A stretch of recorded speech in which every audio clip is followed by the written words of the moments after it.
আসসালামু আলাইকুম, cooking with মিতে আপনাদেরকে স্বাগত। আজকে আপনাদের জন্য পুঁই শাকের বিচি বা ফুল এটার রেসিপি নিয়ে এসেছি। আপনারা কে কিভাবে খান জানাবেন। পুঁই শাকের বিচি আমি এইভাবে কেটে নিয়েছি।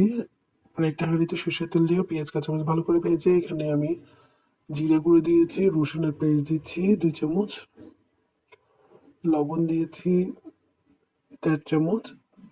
ভালো করে মশলাটা আমি কষিয়ে নিব। হলুদের গুঁড়ো দিয়েছি সামান্য পরিমাণে, মরিচের গুঁড়ো দিয়েছি 2 চামচ।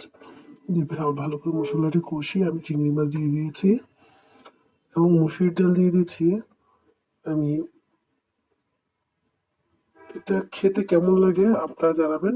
আমার কাছে এটা মানে একটা যে কোনো যেমন ভেন্ডির বিচি যেরকম মুখে লাগলে একটু অনেক সময় ফুট ফুট ফুট ফুট করে একটা আওয়াজ হয়, সেই ধরনের। এরপরে আমি পুঁই শাকের যে বিচিগুলা ওগুলো দিয়ে দিয়েছি। হওয়ার পরে এখন আমি ধনেপাতা ছিঁড়ে দিচ্ছি। বেশিক্ষণ লাগে না পুঁই শাকের ডাঁটা বিচি হতে। এভাবে করে আপনারা পরিবেশন করে দেখতে পারেন এবং খেয়ে দেখতে পারেন। তা কে কীভাবে খান আপনারা জানাবেন, আর কোন অঞ্চলে কীভাবে রান্না করে প্লিজ আমাকে জানাবেন। যারা আমার ভিডিওটা পছন্দ করেন তারা আমাকে লাইক, কমেন্ট এবং শেয়ার এবং সাবস্ক্রাইব করে পাশে থাকবেন।